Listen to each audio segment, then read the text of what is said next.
You have different goals based on whether your communication is dynamic or whether it's planned. Oftentimes, the reason that you are getting stuck is that you are applying the wrong goal to the wrong type of communication. In addition to you wanting your communication to be crisp and clear, you ultimately want it to achieve a greater purpose. You want it to move the needle in some way for your company.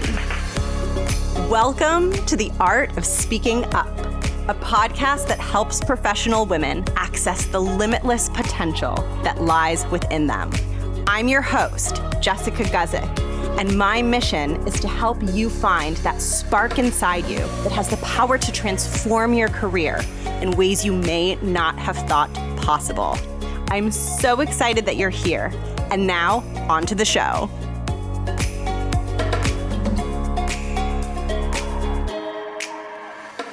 Welcome to the podcast. Thank you so much for tuning in. If you are new to the Art of Speaking Up podcast, welcome. And if you've been here for a while, maybe you've even been here since the beginning. If that's the case, welcome back. I'm so happy you're here.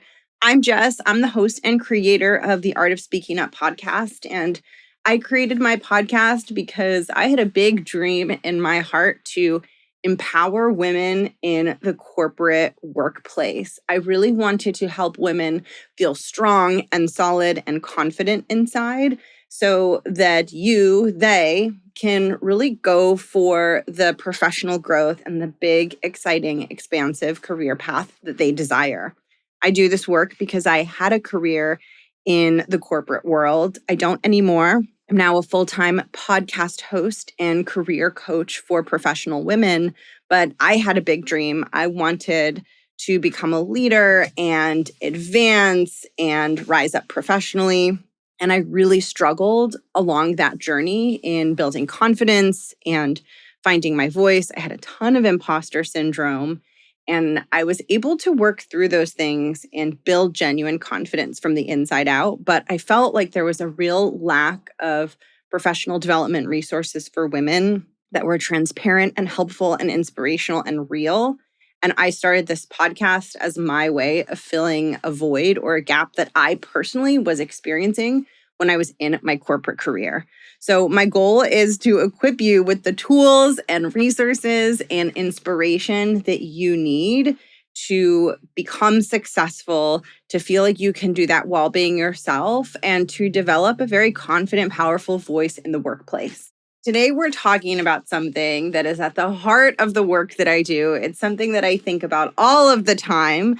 And it might be something that you're working on. It probably is something you're working on. And that is the topic of becoming a highly effective verbal communicator without having to be perfect. This is very, very important. The without having to be perfect part of this equation is incredibly important because when we strive for perfect communication, it can have the side effect of making our communication worse. The wild thing about perfectionism, I think about this all the time, and it makes my brain implode. It is so crazy to think about. But if we think about okay, there's this ideal of perfection. It means that whatever we're doing is quote unquote perfect. Let's just give ourselves that, right? Even though perfection, we can argue, doesn't exist. Let's just say theoretically perfection does exist. What I find fascinating is that when we fall into perfectionist thinking and habits, our work usually becomes less perfect. Typically, when you look at the impact of perfectionism, you zoom out and you look at how perfectionism is impacting your career and your communication and the work that you do, typically perfectionism takes you farther away from the perfectionist ideal, which I think is wild. But as you observe ways in which this is happening, it helps give you the motivation to release the perfectionism, because it can be hard to let go of the desire to be perfect. We all want to be perfect, right? It's something that we all want. And you need real internal motivation to say, I'm willing to release my grip on this desire to be perfect. And when you really see how perfection is making your work less perfect, then even your inner perfectionist will want to stop doing it because it's not even having the desired impact. And that's really what today's episode is about. It's to help you identify the ways in which perfectionist thinking and tendencies might be preventing you from being a strong, powerful, effective communicator. And I want to help you let go of some of those perfectionist expectations so that your communication can improve. I know perfectionism is the wildest paradox ever. I could do a whole long episode series just on it because it truly fascinates me that our brains think like, oh, this is helping me do it better. This is helping me perform better. This is helping my work be better. This is helping my communication be better. Like our brain really thinks that when I get into perfectionist mode and I have this hyper attention to detail and I over prepare and I stress myself out, that's making everything better. Like our brain really believes that that's true. And when we see how our perception is disconnected from reality, I find it fascinating. This is why I love mindset work so much, because it is really fascinating to see the ways in which something can feel so true for us in our minds and so true for us, like on a deep emotional level. And when we learn that what felt true to us isn't true, sometimes it can free us to actually show up as our best selves. And that's what today's episode is about. So what I'm going to be doing in today's episode is I'm going to be walking you through the two categories of verbal communication. Because communication is the core topic that I coach on, it is the core focus of my group program, the Art of Speaking Up Academy. I am constantly thinking about the nuances of communication. And the way that I coach on it and the way that I think about it, I break it down into two different categories. In today's episode, I'm going to walk you through the two different categories of verbal communication.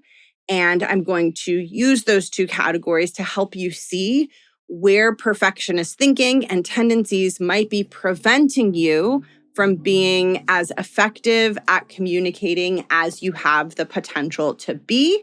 And then I will give you some thoughts and direction and advice to help you make some adjustments that will, number one, hopefully take the pressure off of having to sound perfect when you speak. And number two, serve to make you a more effective communicator in the long run.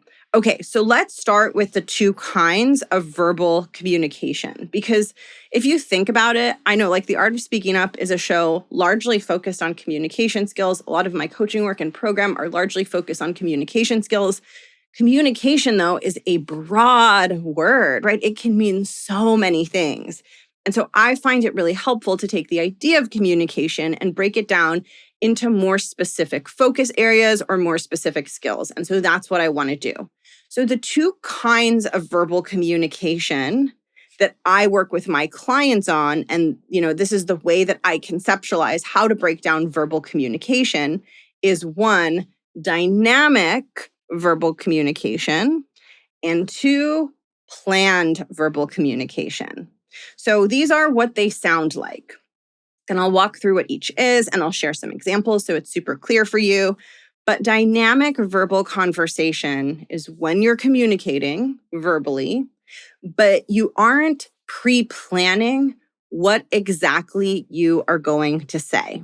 So an example of dynamic verbal conversation could be that you are in a work meeting. It's not your meeting. Someone is sharing an idea.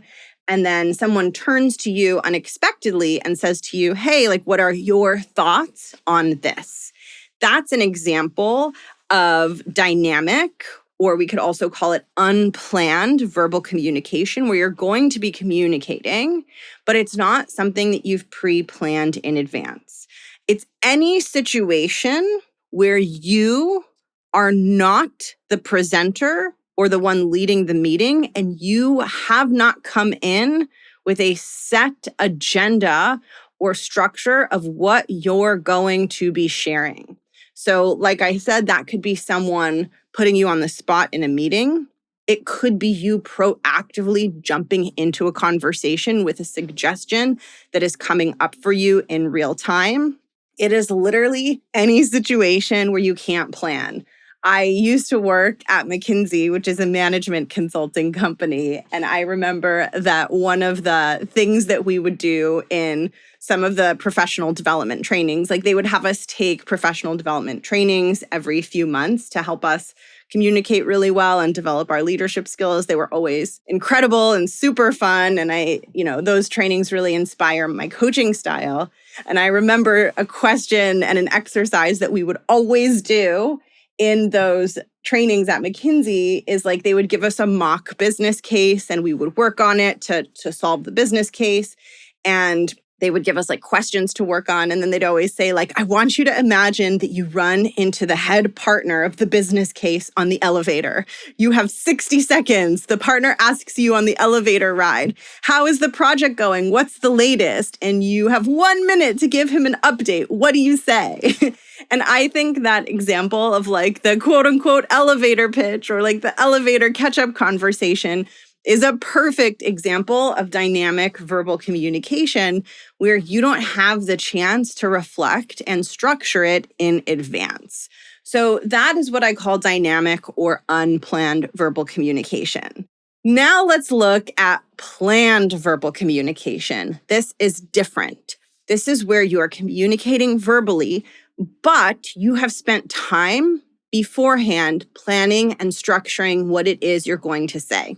So some examples of planned verbal communication are you have a presentation, you might have slides, maybe you do, maybe you don't, but you for sure have talking points that you've mapped out in advance. Or another example of planned verbal communication is you're leading a meeting. You have an agenda, you have specific things you're going to walk through, and you've thought of what you're going to say in advance. Another example of planned verbal communication is a workshop. You're going to show up and support a team at your company in developing a plan or executing something, and you've come in with thoughts on what you're going to be sharing and speaking to. That is what I think of as planned verbal communication. Now, before I go any further into this episode, I definitely want to acknowledge that there are many forms of communication that will fall into a massive gray area that exists between dynamic and planned verbal communication. So some areas will clearly fall into one category or the other, right? If I'm on an elevator and the head of my company walks into the elevator and asks me for an update and I'm caught off guard, that's for sure going to be a dynamic verbal communication situation. Likewise, if the CEO of your company is presenting a slide deck and an update to investors for an investor day or a quarterly update call, that is going to be heavily planned, right? So there are situations that clearly fall into one category or the other. And then there are situations that are going to be a hybrid of both. I'm sure this has happened to you, where you come in to lead a meeting and you've got everything planned and it goes in a completely different direction that you weren't expecting. And then suddenly you're no longer in the land of planned communication. It's now dynamic and unplanned because it just didn't go down the path that you had mapped out for one reason or another. Which, by the way, isn't always a bad thing. Like, that doesn't necessarily mean you're doing it wrong. That is something that will happen for various reasons. So I want to acknowledge that there's a huge gray area in the middle because I don't want your brain to be like wondering about that as I'm walking through this. However, for purposes of this episode and to keep this learning simple and applicable and super easy for you, we're going to treat them for now as black and white categories and distinguish them because I think that's going to help you learn from this episode as much as possible. So here's what I want to share with you about dynamic versus planned verbal communication. And I also sometimes just say unplanned versus planned. So dynamic and unplanned are synonyms for me in my mind.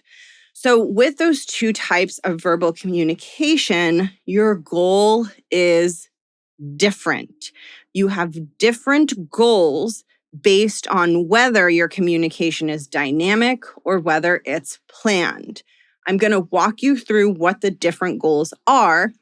This is important because oftentimes the reason that you are getting stuck is that you are applying the wrong goal to the wrong type of communication. So I'm going to walk through what I suggest your goal is for each and why. And then we're going to talk about this mix-up that can happen where you're not setting the right goals for yourself, and therefore you are not setting yourself up for success. This is also where the perfectionism piece is going to come back into this episode. And the reason I laugh when I reflect on perfectionism is because I am a fellow perfectionist. I am right there with you.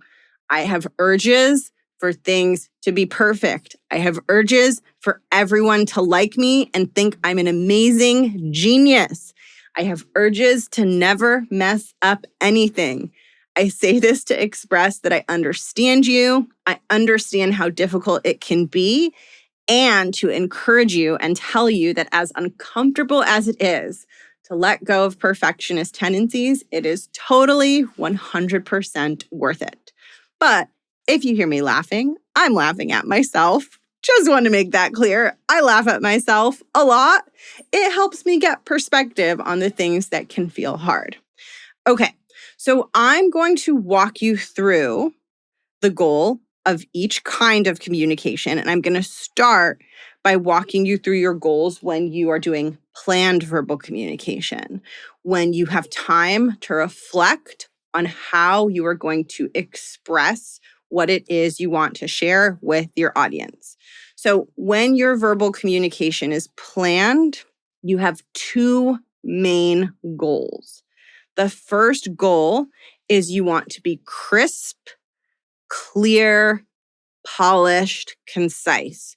You want the quality of your communication to be high, and high quality communication is communication that is clear, that is easy for your audience to understand, that feels seamless for them on an intellectual level to take in.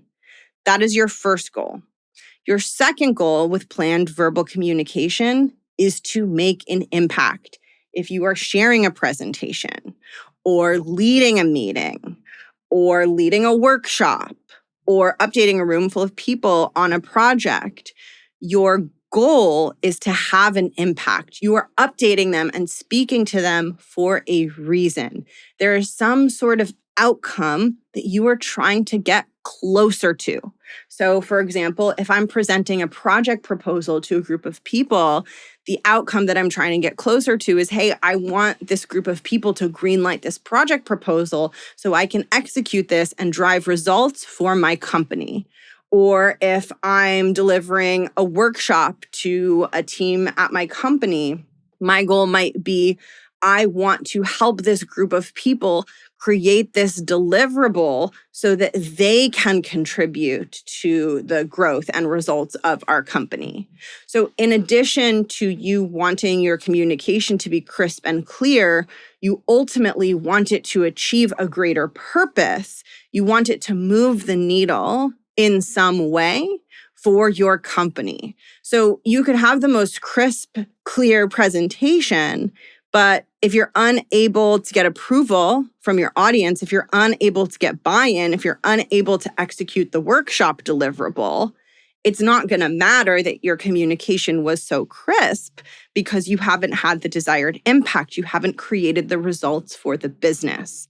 So when it comes to planned communication, your two goals always are you want it to be clear and crisp. This is how you're going to get people to see how capable you are, how clear you are, how direct you are as a communicator. That is so important for your reputation, that your communication is sharp, that it lands easily for your audience. Very important. However, you have another goal on top of that, which is you also need to drive results. You want to move the needle forward on whatever it is you are there to do. So planned communication has two goals. One is to sound crisp and sharp, and the second is to make an impact. Now, I want to pivot to the goals of unplanned or dynamic verbal communication.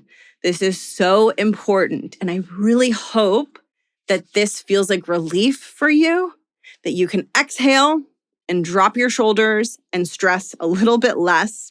about how impressive you have to be when you are communicating in an unplanned, off-the-cuff way. When we exit the realm of planned verbal communication and we move into the realm of dynamic verbal conversation, we narrow from 2 goals to 1 goal. We drop the goal of being crisp and concise, and we focus only on the goal of having an impact. When we are communicating dynamically in a conversation that is happening in real time, we don't have the luxury of having time to plan what we're going to say. We have to just be present in the conversation so that we can be part of the exchange. And we don't want to waste the limited amount of time that we have trying to plan our communication and make it super crisp, because that will sabotage the more important goal, which is the goal of having an impact. Here's how I want you to think about this. I want you to imagine that scenario that I mentioned earlier, where you hop on the elevator and then all of a sudden the head of your team, maybe like your boss's boss or someone really important at your company, walks into the elevator, stands next to you, the doors close, and they say to you, "How's that project going? What's the latest?" You have about 60 seconds until that person reaches their stop and gets off the elevator. If you spend that 60 seconds in your head thinking, how do I say this in the perfect way? How do I make this crisp? How do I sound smart? How do I sound good? If you spend those 60 seconds in your head answering those questions, then the elevator is going to get to their stop. It's going to open. It's going to make the ding sound. That person at your company is going to walk off the elevator and not get any sort of update from you. You only have 60 seconds. You have to use those 60 seconds effectively, which means in order to be effective and in order to use that time effectively, you have to drop your goal of being super crisp and being super concise.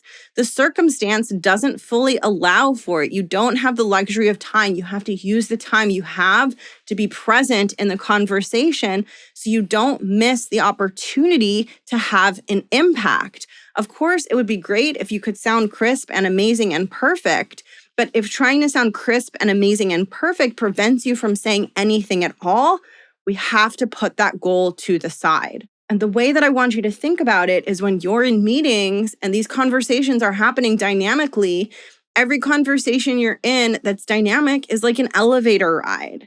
And if you use that time on the elevator to try to be clear and crisp and concise, you're going to miss what's more important, which is the opportunity to have an impact. Now, this is where the perfectionism comes in, because when we're perfectionists, we don't like to compromise anything. We want to have our cake and eat it too. We want to give the unplanned update, but we want it to sound amazing. The problem is when we try to solve for something that can't be solved for in the amount of time we have, we're going to fail completely.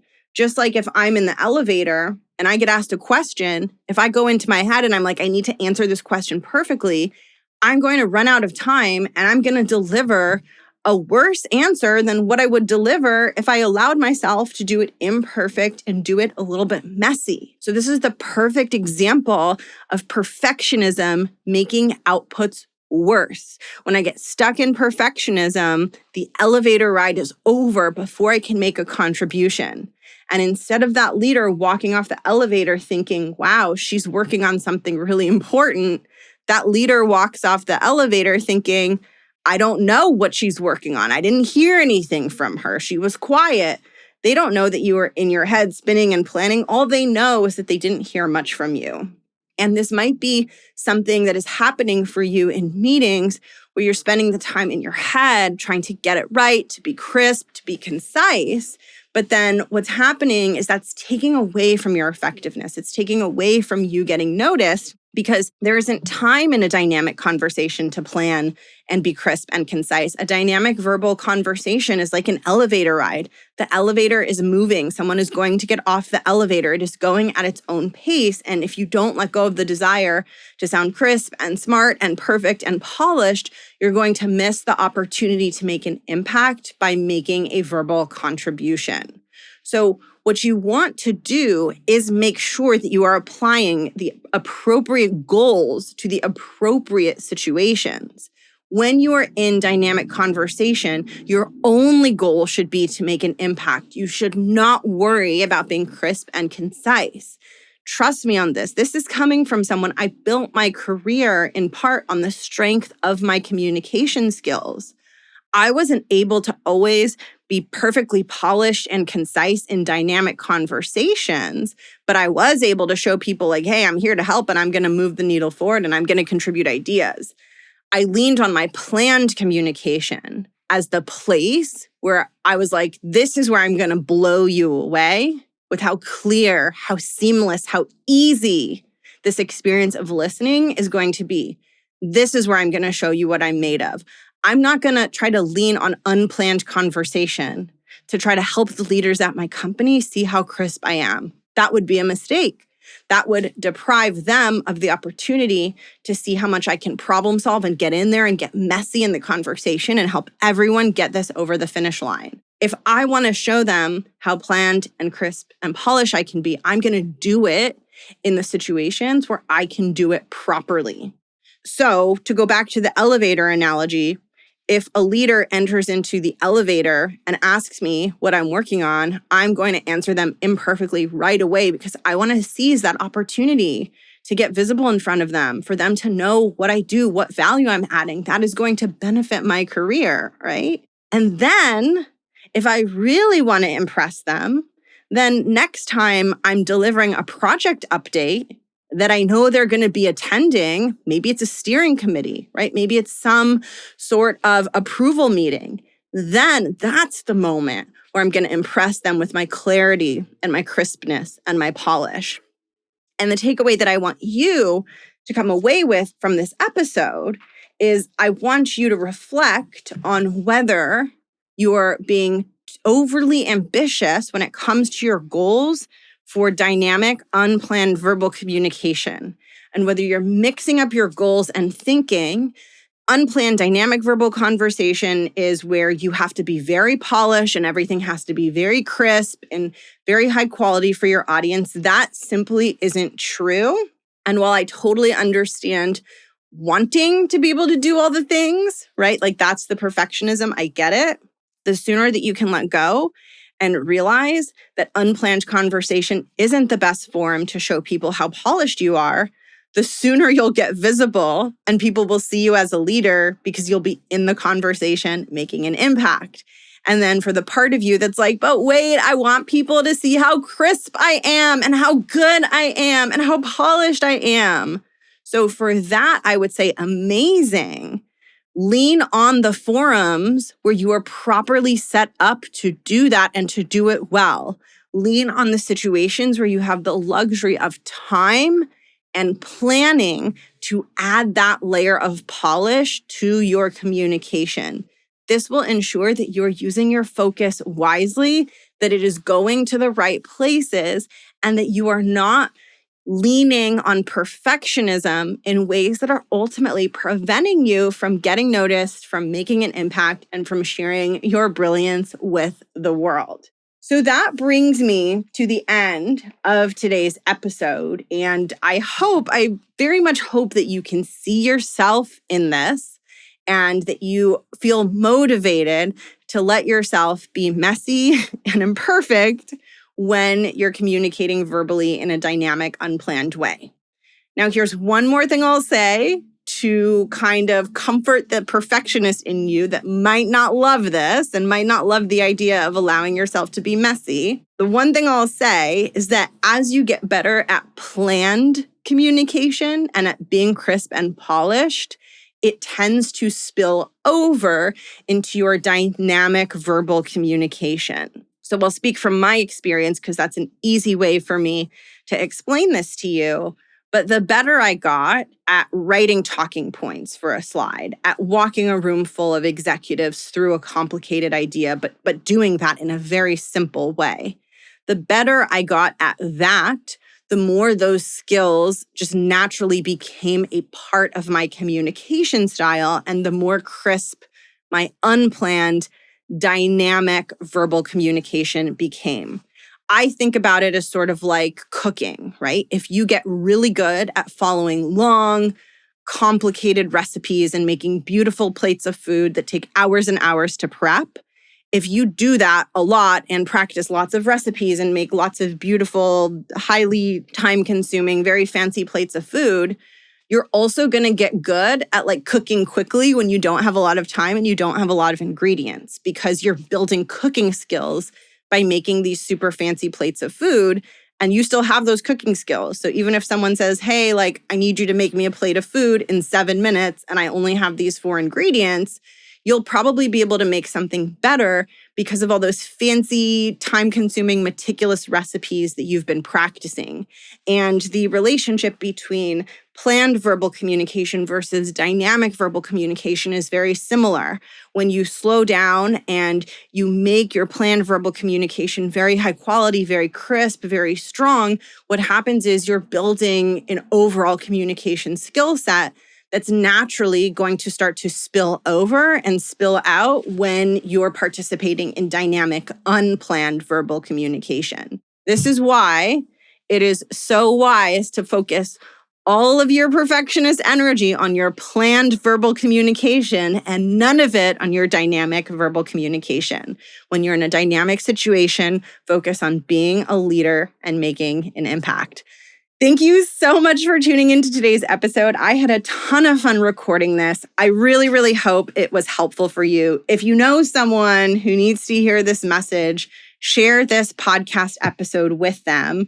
And I will stick around for a minute or two to tell you a little bit about the Art of Speaking Up Academy if you're interested in working on both of these areas. The topic for this episode and the topic breakdown between dynamic verbal conversation versus planned verbal communication was inspired by the Art of Speaking Up Academy, because this is how I lay out the curriculum for the program. So if you haven't heard of the Art of Speaking Up Academy, it is my signature group program. It is a 6-month professional development and coaching program to help you build confidence and become an effective communicator at work. It is for women who know that their next level of professional success hinges on them developing an effective, powerful voice in the room.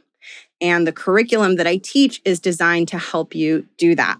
Now, because the skills that are required for dynamic verbal conversation are different than the ones required for planned verbal communication, just like I talked about in this episode, for that reason, I teach these things differently inside the Art of Speaking Up Academy. So I teach you the frameworks and tools needed both for dynamic verbal communication as well as planned verbal communication, but they are different toolkits because you need different things for each of those situations. For dynamic verbal conversation, what you need to develop is your confidence, your ability to take risks and feel uncomfortable, and your identity as a leader. It's not really about you communicating super crisply. It's much more about you learning to feel bold and badass and courageous enough to participate in that conversation like a leader, to answer the question that you get asked on the spot without overthinking and trying to over-prepare it in your head, because ultimately that's going to get in the way of you sounding effective. But I also teach you the tools that you need for planned verbal communication, because I want you to be able to use those opportunities to impress your audience, to show your boss, to show leaders at your company the quality of your communication. It's a huge way to stand out and get noticed. It is how I stood out in my corporate career, and it is what made me very valuable to the leaders at the companies that I worked for, was that I could take complicated things and I could really guide a room full of leaders and executives through it in a way that felt simple, that helped us get results faster. And it really helped me build my reputation as a leader and as a strong communicator. Inside the Art of Speaking Up Academy, I teach you my signature tools and frameworks to help you learn to do that for yourself.